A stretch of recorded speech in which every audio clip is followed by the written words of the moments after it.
నమస్తే అండి. నమస్తే. ప్రస్తుతం రేవంత్ రెడ్డి పరిపాలనా విధానం ఏ విధంగా ఉంది? మీకు ఏ విధంగా అనిపిస్తుంది? రేవంత్ రెడ్డి అంతా మంచిగా చేస్తున్నారు. ఆ! ఎక్కడెక్కడ ల్యాండ్‌లు దోసుకు ఇది చేస్తుంటారు కదా! ఆయన బొప్పట్లు ఆయన తీసింది బాగుంది. ఆ! కానీ ఏమంటే ఇప్పుడు కొన్ని యూతులు ఉన్నారు. అవును. వాళ్ళకు ఉద్యోగం తక్కువ ఉంది. హ్మ్. అది ఫ్రీ బస్సు కన్నా జర టికెట్ పెట్టి యూతులకు ఉద్యోగం ఇచ్చింటే బాగుండే. హ్మ్. ఇది ఫ్రీ అంటే అందరికీ అలవాటు పడినట్లు అయితది. ఫ్రీ లేకుండేది ఉండే. ఆ!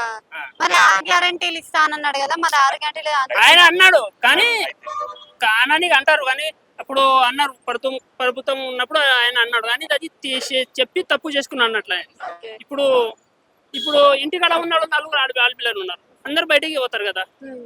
ఇక ఒక్క సంపాదించేటోళ్ళు ఒక్కడే ఉంటారు ఇక ధరలు పెరిగినప్పుడు ఒక్కడు ఏం చేస్తారమ్మా హ్మ్. అట్లా ఉన్నది.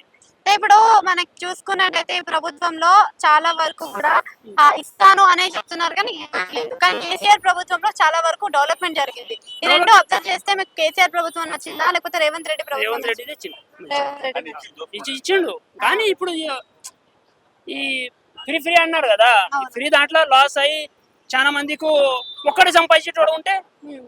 ఈ నలుగురు తినేటోడు ఉంటే ఇబ్బంది వస్తుంది కదా ప్రియం అవును. ప్రియం అయినప్పుడు అవును. అదే ఒక బాధ.